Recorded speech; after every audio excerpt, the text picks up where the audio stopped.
आज मैं बरेली जनपद में आया और बरेली जनपद के हमारे समाजवादी पार्टी के नेता और सभी कार्यकर्ता लोगों ने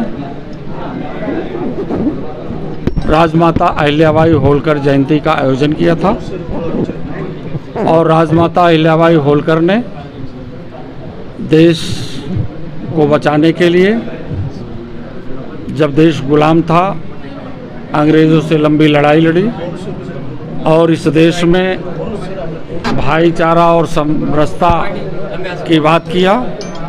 इन्हीं ज्वलंत मुद्दों को लेकर के आज मैं बरेली जनपद में आया। कार्यक्रम बहुत सफल रहा और बरेली जनपद के लोगों ने समाजवाद के नारे को बुलंद करने के लिए और बाबा साहब डॉक्टर अंबेडकर जी का जो संविधान खतरे में रहा, लोकतंत्र खतरे में रहा और इस देश के गरीबों, वंचितों, पीड़ितों का जो अधिकार आरक्षण के माध्यम से मिलना चाहिए, भारतीय जनता पार्टी ने उन तमाम सरकारी संस्थाओं को बेच करके पूंजीपतियों के हाथ में सौंप दिया। इन तमाम मुद्दों को लेकर के हम लोगों का सम्मेलन था, जो विचार राजमाता अहिल्याबाई होलकर जी का रहा है। अध्यक्ष जी, पूरे प्रदेश में पेपर लीक को लेकर धरना प्रदर्शन हो रहा है, उसको लेकर क्या कहेंगे? ये मुद्दा इंडिया अलायंस में पूरी तरह से रहा है और मुद्दा ही नहीं, समाजवादी पार्टी की उत्तर प्रदेश में जब भी सरकार आई है और आदरणीय नेताजी मुलायम सिंह यादव जी या आदरणीय अखिलेश यादव जी प्रदेश के मुख्यमंत्री हुए, बड़े तेज़ी से बेरोज़गारों को रोज़गार मिला, नौकरियां मिली, पेपर लीक कभी नहीं हुआ। लेकिन भारतीय जनता पार्टी के शासन में प्रदेश में तो पेपर लीक हो ही रहा था।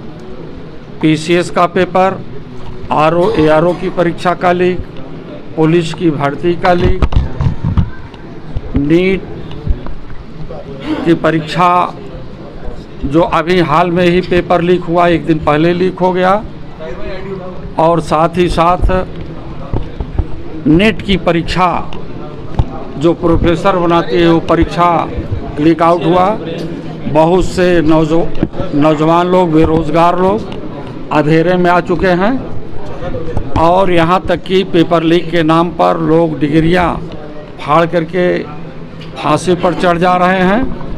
इस व्यवस्था को समाप्त करने के लिए, समाजवाद के नारे को बुलंद करने के लिए और नौजवानों को सामाजिक न्याय दिलाने के लिए लोकसभा 2024 का चुनाव लड़ा गया और वास्तव में उत्तर प्रदेश के नौजवानों ने और यहाँ के किसानों ने, मजदूरों ने, महिलाओं ने बढ़ चढ़ करके भारतीय जनता पार्टी को समाप्त किया है।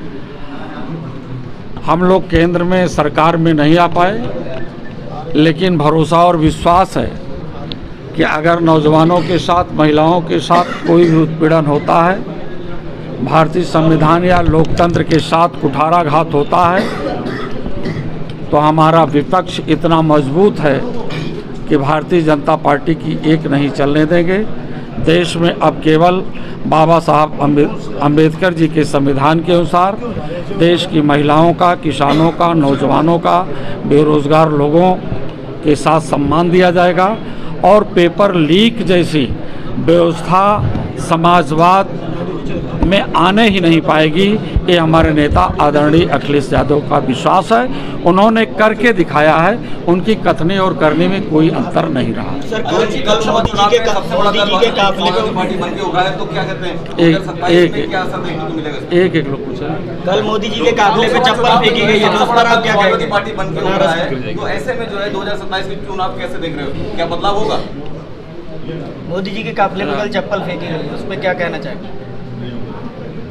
चप्पल फेंके गए हैं, ये बहुत एक लंबा सवाल है। हम तो चाहेंगे कि माननीय प्रधानमंत्री देश के लिए ऐसा कार्य करें कि जैसे 2014 में उनको समर्थन मिला, फूल मालाओं से स्वागत हुआ, लोगों ने उनकी सरकार बनाई और सरकार बनाने के बाद उन्होंने उनका घोषणा पत्र पूरा खोखला रहा।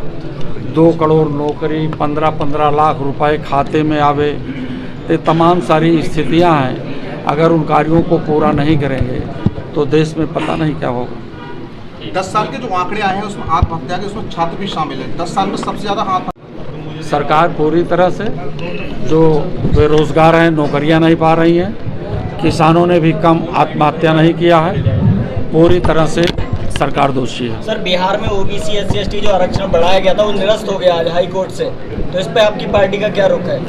हमारी पार्टी का रुख है सामाजिक न्याय तो आरक्षण दिलाना खत्म किया गया, उसको और सामाजिक न्याय का मुद्दा जाति जनगणना से संभव है।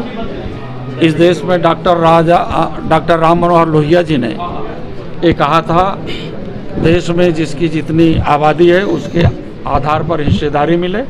तो आज वही लड़ाई समाजवादी पार्टी के राष्ट्रीय अध्यक्ष आदरणीय अखिलेश यादव जी लड़ रहे हैं। जाति जनगणना हो जाए और जाति जनगणना के आधार पर सभी लोगों को सामाजिक न्याय मिल सके। बुलडोजर चला है, अशरफ की प्रॉपर्टी को उसको मकान ढा दिया है, क्या मानते हैं इसके लिए? पहली चीज़ तो इनके बुलडोजर ये चल गए थे भारतीय संविधान पर ही। इनके बुलडोजर लोकतंत्र पर चल गए थे। इनके बुलडोजर ओबीसी SC/ST के आरक्षण पर चल गए थे। सभी नौजवानों ने सबक सीख लिया और इनको बता दिया, इन्हें बड़ा घमंड था कि हम भगवान राम को लाए हैं, तो अब ये भगवान राम से भी बड़े हैं। तो अयोध्या के लोगों ने सिखा दिया सबक कि आप भगवान राम को लाने वाले लोग नहीं हो, भगवान राम सबको लाए हैं। इसीलिए वहाँ के लोगों ने संकल्प लेकर के दलित समाज के बेटे जो समाजवादी पार्टी के कैंडिडेट रहे हैं उदेश पासी जी, उनको जिता करके देश की पार्लियामेंट में भेजा। बरेली दरगाह के बड़े मौलाना उन्होंने बयान जारी किया कि लखनऊ जिस तरह से पूरी कॉलोनी ढाली गई थी और बुलडोजर चलाया, अभी तक अखिलेश वहाँ नहीं पहुँचे, क्या अखिलेश उस जगह पहुँचेंगे? समाजवादी पार्टी का विचार और उसके नेता जाबाज लोग जो हैं समाजवादी नारों को बुलंद करते हैं। जुर्म और जाति के खिलाफ संघर्ष करना ही उनका नारा है। जब भी आवश्यकता इस देश में सामंतवादियों और पूंजीपतियों और जुर्मी सरकार के खिलाफ पड़ा है तो समाजवादी पार्टी के नेता आदरणीय अखिलेश यादव हर जगह खड़े रहे हैं और उनके जितने सिपाही हैं समाजवादी पार्टी के किसी भी जनपद पर जुर्म और जाति के खिलाफ खड़े होकर के लोगों को न्याय दिलाने का कार्य कर रहे हैं और भविष्य में करेंगे भी।